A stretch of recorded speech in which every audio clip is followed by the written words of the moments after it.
Invincible, Season 3, Episode 6. All I can say is I'm sorry. Kind of sounds like a love lyric, but in this episode, nothing was lovely. Let's talk about it.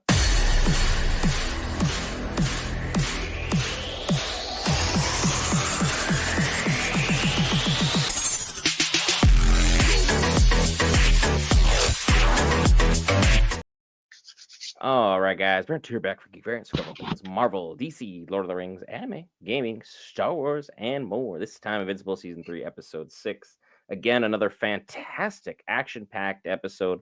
Moved the story along beautifully. A lot of subplots got addressed in this one, including even a couple pieces involving the one, the only Omni-Man himself, Nolan. But before I go ahead and get too carried away with things, the man whose opinion you truly care about. Will, your thoughts on this episode? This was a solid episode for kind of moving things forward. All right.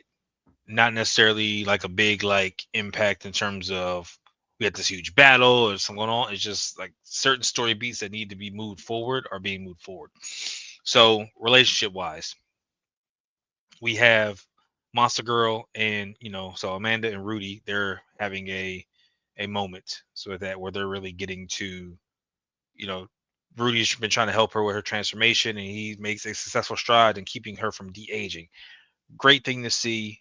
We're happy they have a moment, and she's really excited about it because now she gets to kind of grow up. Ray sees this and proceeds to talk with Rex, and they have a moment. Outstanding to see. They're trying to figure out what it is they want to do, whether Ray's going to quit. She's talking about quitting. Whether Rex is going to quit with her, whether they feel something somewhat magical, and if they're going to make something happen with that or not, it's a decision that's kind of looming. But again, that relationship is there. We see a better relationship between Mark and his friends and stuff.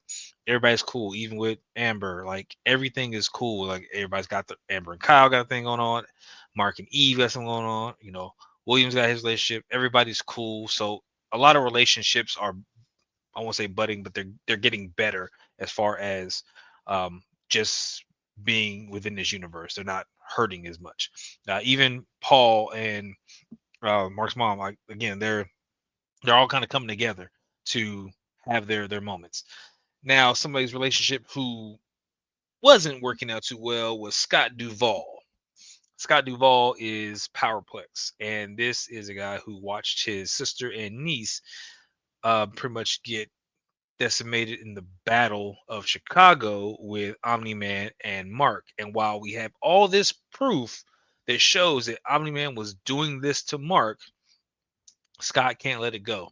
Eventually, he has a wife and a kid, and whether he's already had him or not, like they are focused, and I'll say they as in Scott and his wife are focused on making sure that Invincible pays for what he's done. Scott's tried the legal route. He's tried to go through talk to Congress people or whatever case may be. He's trying to get justice. But when justice was not coming his way by paperwork, he decided to steal from the GDA that he worked for, get some tech, and to boost up his kinetic ability to where he can take damage and generate electrical energy and fire it back out. The more damage he takes, the more he can fire back out. But it seems that he does not take any physical damage himself when he's hit. So he is essentially a punching bag for all intents and purposes, which makes him way more dangerous than what it seems because he can take all this damage without sustaining any injuries and then discharge all this stuff back out. So it's fantastic to see another really strong, villain as opposed to seeing someone like the Elephant running around that Oliver had a quick training session on. But again, this is something that he is like really passionate about, and he wants to get Invincible and get back at it. He's willing to do anything it takes. And that's gonna be a problem for Mark in the future. Just dealing with this guy if he is able to get his hands on Mark again. It's like once again GDA tech. What can you say? People work at crazy government facilities. They acquire crazy tech. Next thing they go off the deep end. Terrible things ensue, especially when you have people who are emotionally charged. Like Powerplex is basically our version of penance or if you've ever played like the Pokemon series for the more abstract fans, think of the Pokemon Wobbuffet. No matter how you hit it physically, you hit it special attack wise, it would just throw all that damage right back at you if you gauge things properly. And Powerplex is just absorbing blows left, right, and center. Also, kind of like Black Panther's suit, where he just took a whole bunch of damage. Next thing you know, boom, energy blast. Everyone within radius goes ahead and gets hit, except this time it's lightning that is not necessarily the most accurate, as we found out throughout the episode. But Powerplex really is just trying to make a huge political scene here. He knows when and where to get a hold of Mark. He's calling him out. He's like, I want Invincible. I need Invincible. I need justice. And he's so flawed mentally now. He's just so far gone past the man that he was that he thinks justice is Mark's death, which does not bring anybody back, but you can't really tell that to someone in the process of grief. So it's a whole, you can see where he's coming from, but the way he's going about things just ain't the math ain't And happening. Mark did well trying to talk to him, and he apologized for everything. And again, he's doing what he can to make amends. But again, this guy is bent on making Mark pay for everything. In the process of making Mark pay, he ends up making somebody else pay, which is himself and the ones he cared about, because his significant other was so, driven to help him get this done, that she played a victim, strapped up with the baby, duct tape and all. On the And baby. yeah, in the process, as soon as Mark went to rescue them, she spat in his face and gave Powerplex a chance to pretty much charge the crap out of Mark and end up frying his family in the process. Like, holy crap! Like, are you just that dense that you're not realizing? Like, again, electrical, currents are not stable, so they're going everywhere. You can't really.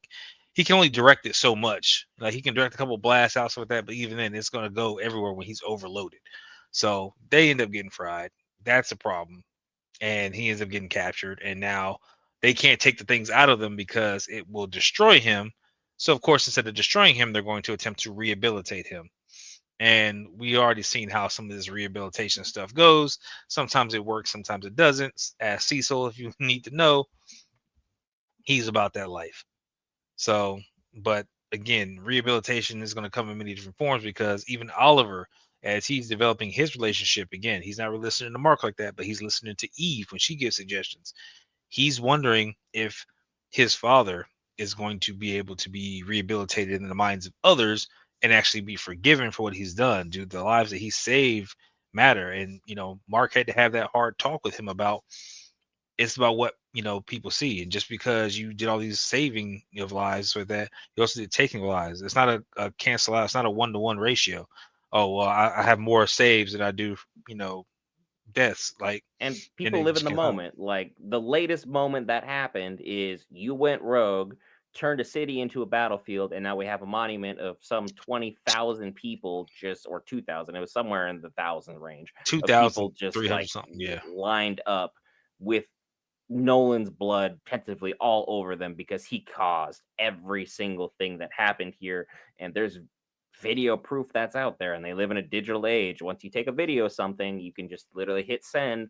Next thing you know, billions of people can see it, are aware of it, and people like Cecil are going to do everything in their powers to make sure that that lives fresh in everyone's minds, so that when or if Nolan ever comes back, he's treated like the villain that he was when he left. Sure, we know from our perspective as the viewer that Nolan is going through some changes and he's still a gray area character at best, but he's coming around. He has changed certain perspectives that, if you remember him going off the rails of season one, you never would have expected to happen. So he's shown growth, but at the same time, is it going to be enough? Because Oliver's mind only saw the cleaner version of Omni-Man. He never saw what transpired. And I think unless Oliver fully sees what his dad did, it will either influence him to be like, wow, dad was a monster, or wow, dad was right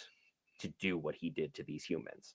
So there's a huge 50-50 split in which way it can go with Oliver. So I think at some point, him and Mark are just going to have to have some brotherly love and figure things out, and hopefully do it in a wasteland to where you don't do a brand new monument resurrection for everybody. But Man, things are complicated.